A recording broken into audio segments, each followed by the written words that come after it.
So these are my top 3 teams. Um, Spice. They're not in any particular order, by the way. Actually, I lied. They are in a particular order. I think that they all have potential to be number 1, but I also think that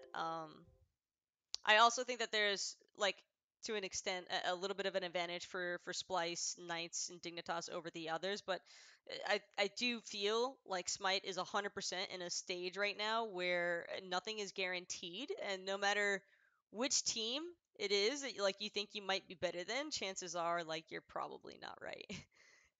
There's a lot of talent right now in the SPL, and it's kind of crazy to think about. And I think I could say the same for the SML with its rise. But first thing I want to break down here today is going to be Splice Gaming, and Splice is a really interesting team right now, I think, because they're heavily in the public eye, of course. I mean, you're just coming off the back of winning a world championship, and that's never really an easy, accomplishment to make happen. And so the fact that this team kind of just came from nowhere because no one was paying attention to Splice in season 5, honestly. Like, Spring Split came around, and it's like, oh, these guys sound cool, but then, the games didn't really work out, and then summer, things started to pick up, and then going into the fall split, Splice was like on the radar, but everyone was still just so focused on Energy, Rival, E United that I think that Splice still managed to like just barely slip under the covers until it comes to the actual, world stage, and they're just demolishing everybody. And a lot of people attribute this to them having developed a lot more team synergy from getting a chance to live together. I think that that's true to a certain extent, but more so, I think that they just blended insanely well with all of their play styles because Sino and Moswell, I think, are a very interesting pair because Sino, while he's a mechanically strong player and could probably play just about any of the assassins that you would expect a jungler to be capable of playing, I think that he has a tendency to kind of be focused more on like 3 to 5 gods that he wants to just like plug and play into whatever composition he deems best for X God. And so you're aware of what he's going to play, but he's just so proficient at that selection of 3 to 5 gods that it doesn't even really matter whether you try to target ban him or not. He's still going to get a pick that would probably be ideal in the majority of situations. So I think that that's mostly just a claim to Sino being one of the more talented junglers. I don't think that people are really sleeping on him anymore, especially not after he got the world's MVP. But I also think that it can be dangerous whenever you have junglers in the same sort of spotlight that Sino's in right now, because it's really difficult if you start to hit like a ceiling to improve because you're not really sure what is like maybe being done better by the enemy jungler or like not because your team is winning. So I'm really curious to see how things like go for Sino throughout season 6. But I think for the most part, he's a very solid jungle. And I brought up Moswell with Sino because I think that Moswell is very similar to Sino in that regard. And Moswell also blends really well personality wise with this team, I think. I think that Aurora is like he's outgoing enough that he's like really good at bringing everybody in this roster together. Plus, they've got their coach Kabam, who I know puts in a lot of work during doing VOD reviews, trying to come up with new strategies in terms of compositions. And so I think that those are like it's a really solid foundation already for Splice that they have just within like the player personalities alone, and the fact that they're able to translate that in game as well just further goes to show that it's a little bit more than just everybody being best friends or anything like that. It's legitimately just the fact that they happen to find other players that are incredibly similar to their style of play, and it works out really well because at times it even feels like they can kind of predict what the other teammate is going to do because they're just so familiar with that style of play. And so I think that that'll be a really interesting mid jungle pairing for season 6. Happy to see this roster staying together, of course. Um, Breaking down Cyclone Spin and Aurora and Divios, I think that all of those players are they're just so slam dunk individually that when you bring them together, it just makes them even more potent because Cyclone Spin, I mean, everybody remembers the AFK time period where Cyclone really like made a name for himself back in the day, and it's kind of just continued as that legacy because every single role that Cyclone has moved to or tested out and played with in competitive, he has been seen as like one of the best at it. And so I think when a player is able to blend in so well to just about any role, I mean, it doesn't really matter. The things were definitely rough for him, I think, in Spring Split, but that's also Hunter's having been in a little bit of a rough spot in season 5, and I think ultimately Cyclone really started to learn a lot more about Hunters and like positioning and stuff like that as the team started to find a better play style to focus on because Splice went from they broke the norm because they turned into the team that became the tank killers. Like that was their strategy at Worlds. It's all that they wanted to do was just focus the tanks, and that's why they beat Rival in the end. And I mean a couple of other things too, but that was like a pretty big part of it from what I gathered watching those games. And I think that Cyclone definitely learned a lot more about like his limitations and having a better understanding of what you can and can't get away with as a hunter. I think will also help you with like being able to determine where you should be positioned in any before any engagement or in the middle of an engagement, etc. It's just a lot of little things that like all build into one.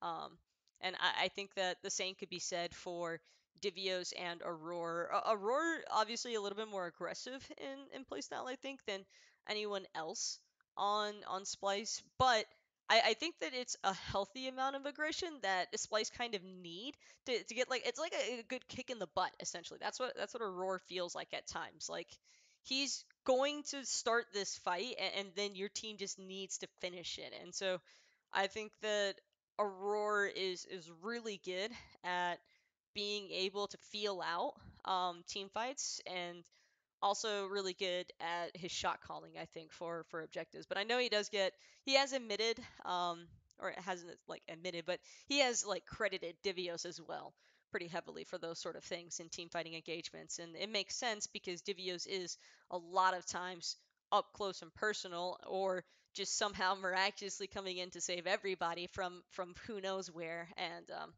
that's one of the main reasons why a lot of people wanted to give Divios, I think, that MVP from this past Worlds. And trust me, it was definitely a tough call. I think Divios played like a rock star at all of world stage, and it was crazy. It's still crazy to think about some of those Geb performances, but I think overall, Splice is probably a little bit more favored. In my eyes for season 6 just because the meta hasn't really changed all that much quite yet. Things are still pretty prone to change once the true season 6 changes come into play in the game, like the having soul lane having an objective now for teams to contest and things like that. um but I still feel like they were just so good at playing their own meta and forcing teams to try and adjust to them that I think they're only going to keep getting better at it as they continue to develop as a team. I think this place has a ton of momentum behind them, and I mean, sky's the limit for this team. So I really want to see what they're able to do in season 6. Um, Second up, I'm pretty sure I would get I don't know lynched if I didn't mention Knights here, um, for a top 3 team in season 6. And the reason I'm saying this is because I mean just looking at the roster alone would probably be self-explanatory enough for most people, but we'll go through all of it just for good measure. You got Vote, Emilzy, Zeros, Adapting.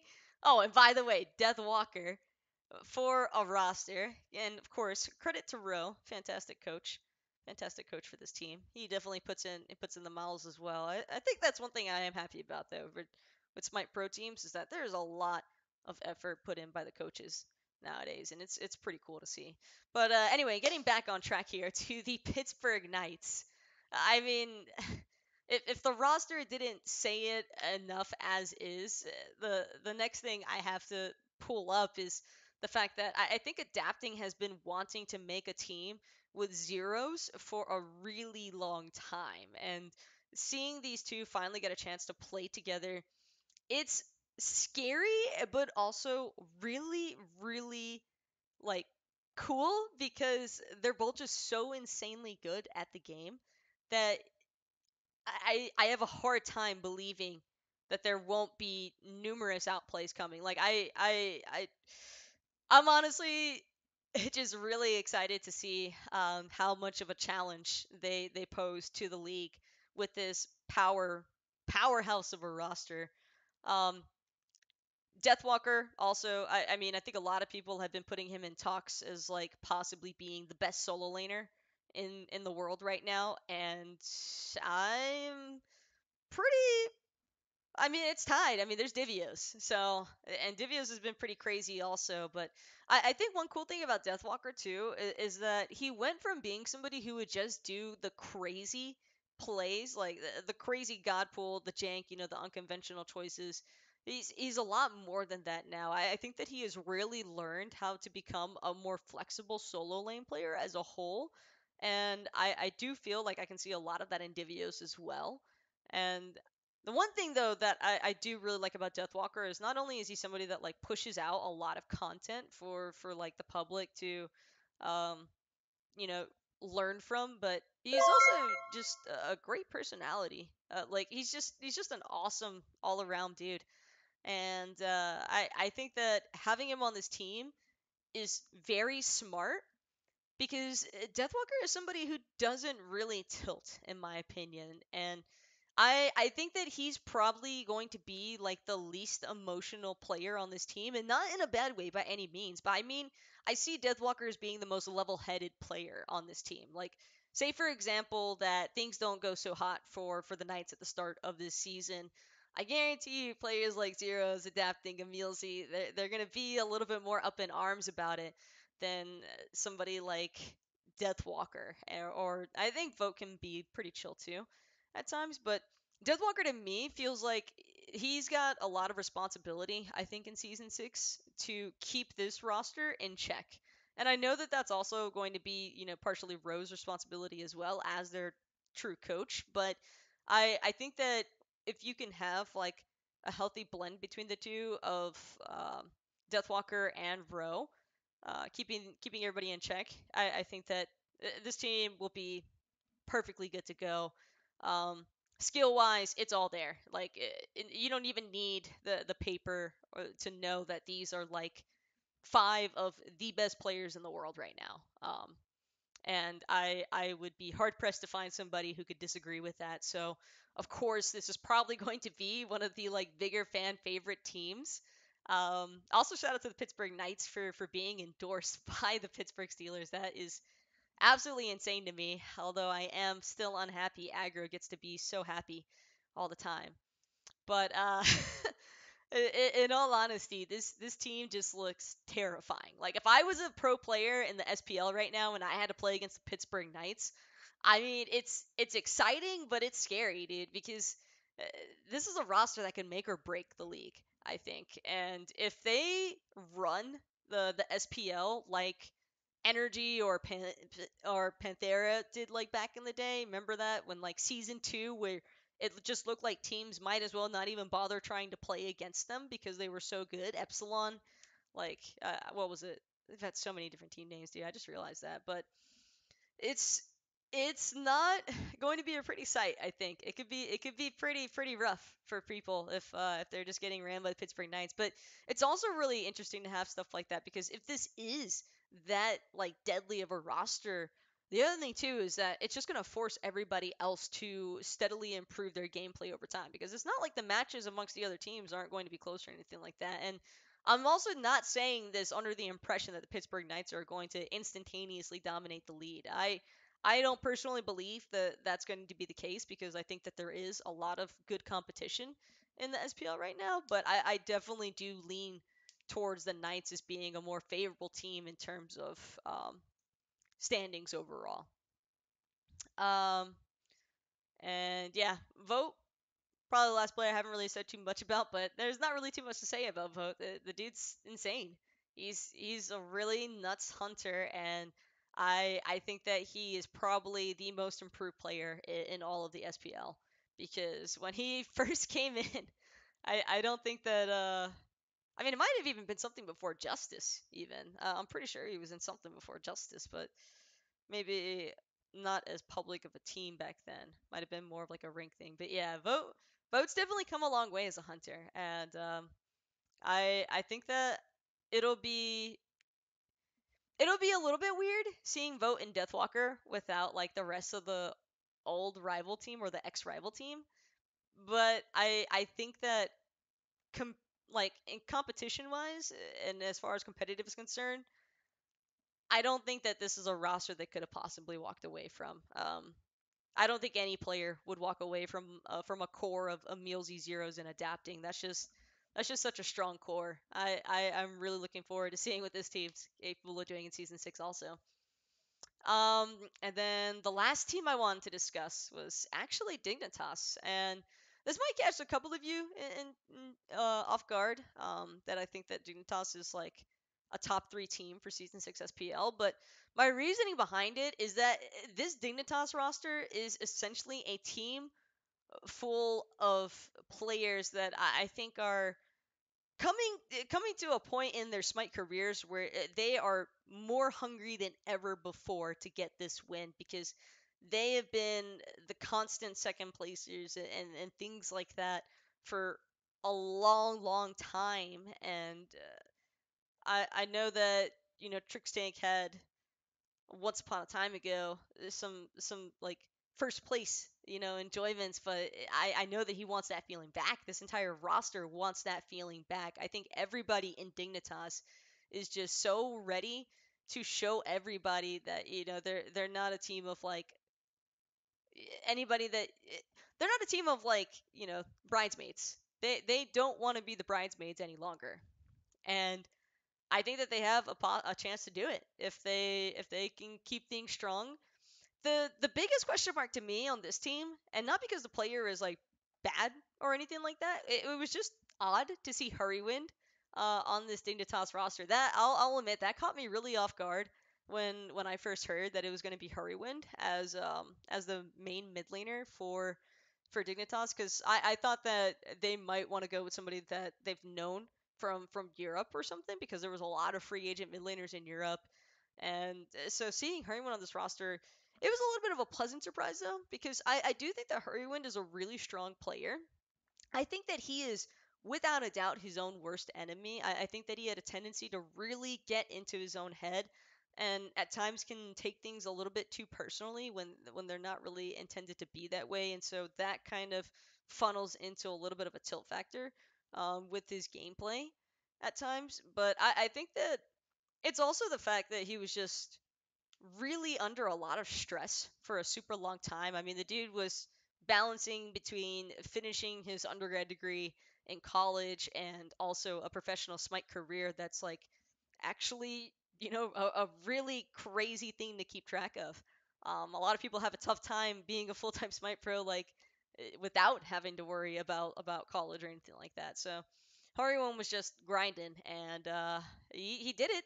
And huge congratulations to him as well, of course, for pulling it off. He is indeed done with college, so that is why it's kind of cool to see him on this team with Ataraxia, Trixtank, Cubo, and Variety, because I think skill wise it's definitely there. Like Hurrywind is going to be a great assistance piece to Cuvo in my mind, because I think Cuvo is a very flexible jungler. A lot of people have teeter-tottered between whether or not he was like the best jungler in the world at one point, and I think he's still in contention for like top 3 junglers overall.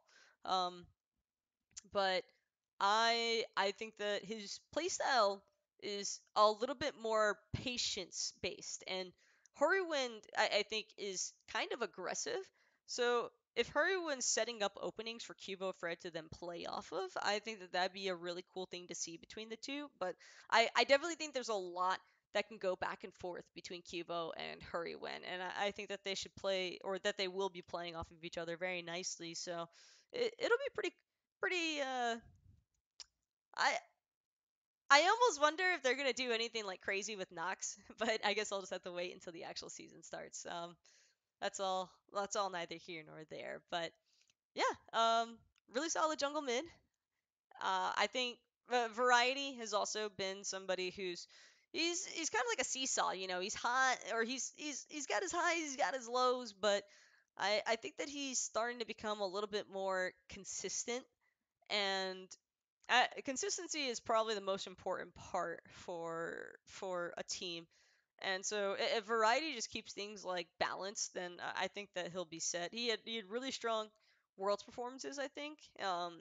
In the Digitals versus Space Station set, especially, I think that his Baron gameplay was really awesome to watch. But I kind of want to see a little bit like I want to see Variety get a chance to play the more aggressive warriors again. I know that that's all going to be like pendant on, season metas and things like that. But I think that if the game direction heads towards a warrior based meta in solo lane, due to the new objective that'll be added to the solo side of the map, then I think Variety is really going to shine in that aspect, because I think that warriors are probably his like calling card. He's done a really good job with like Terra and Baron and Athena, and like making those necessary adjustments for his team. But I feel like Variety, much like all of the other solo laners right now in the SPL, like they all kind of want the Warriors back.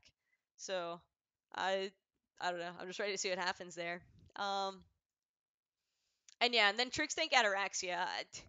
This is a fantastic dual lane. I think that Ataraxia is a very smart like hunter.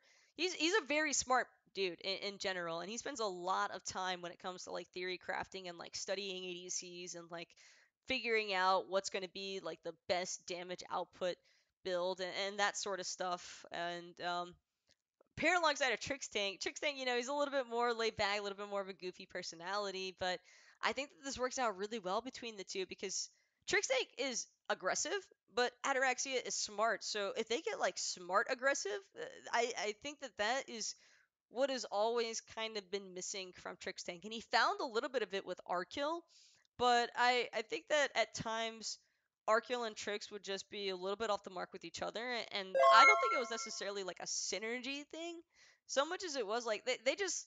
I guess it kind of is a synergy thing. Like they just weren't 100%. They were like 95% of the way with each other, but they were still missing that last 5%. I think Ataraxia is going to be the last 5% that Trix Tank needed, and I am. This is probably going to be like one of my favorite dual lanes in the SPL, just because Ataraxia and Trixtank are just two really dope guys, and I think that they're two awesome players, and I just want to see how exactly they get their play styles to mash up with each other. I think that that'll be a super dope thing to witness. Um, but yeah, that would be my top three teams for the SPL in season 6 for this upcoming um, splits and year. And I mean, all in all, I think that it's going to be a really exciting ride. But like I mentioned at the very start of this, I don't think that anything is guaranteed right now. I think that just about anything goes in competitive play, and that no matter how grim the odds might seem, it's Smite at the end of the day. Like a single draft, a single team fight can change the entire outcome of a match and the entire outcome of a set, possibly. So I can't really list anything for granted. I think that all of these teams are competitive rosters that I'm looking forward to watching. But if I had to list a sleeper pick, I think I would have to give my sleeper pick to SK Gaming, because this is a roster. They were formerly Team Trifecta, but that team left Trifecta and they're now with SK. SK picked up, Zetman, Nilma, Paul, Sam for Soccer 2, and Scary D, who is now going to be known as Bel Air. But I think that SK is a sleeper team because right towards the end of season 5, from the world's placement rounds through the world's competition, they started to be on the rise, and people started to think, "Oh my God, Paul! Oh my God!" Like that was all that it was about, right? It was just the Paul show. We were calling it the Smite Paul League. All those memes were being born because Paul was actually just that crazy good at the game, and I do think that there were more than one of performances where Paul hard carried this roster, but that's besides the point. My focus is more so on the fact that the other four pieces surrounding Paul were able to make that happen. They made sure that Paul was in a good spot more often than not. And at times, I think they would even sacrifice Zapman in order to ensure that Paul would get like the farm and everything that he needed to be as like big as possible to see if there could be any snowball potential for him to carry. So I think that this team is really starting to work super well together, and if they continue to repeat performances like what we saw towards the latter part of the Worlds run, I think that this is going to be a very solid roster and potentially even a top three team, believe it or not. So yeah, this is my sleeper team for the season. I might get cooked for this later on, but this is this is what I would be willing to take bets on. I think that all of these players are very talented. Um, I think that Zap and Neil is a really good duo lane pairing too. I think that Neilma, being as like flexible as he is with his God pool, makes it so that Zap can be a little bit more focused on his own craft as opposed to having to worry about, oh, maybe I should pick a hunter that's going to pair better to like Neilma's God pool as opposed to my own and stuff like that. Like it's really cool seeing that Neil Ma is able to like kind of do things the other way around. And I do think that this team has a lot of potential to also be very similar to Splice in the sense that I could see them doing some janky stuff in season six, just like trying to break the meta. Like Sam for Soccer, Neilma, like those aren't dudes that like to, take it easy in ranked, so to say. So I want to see them do things a little bit outside the box in season six. I'm really curious if that's ever going to actually become a serious thing. But all in all, that completes my top three teams breakdown for Smite Season 6 Pro League, and really looking forward to seeing what happens in the year to come.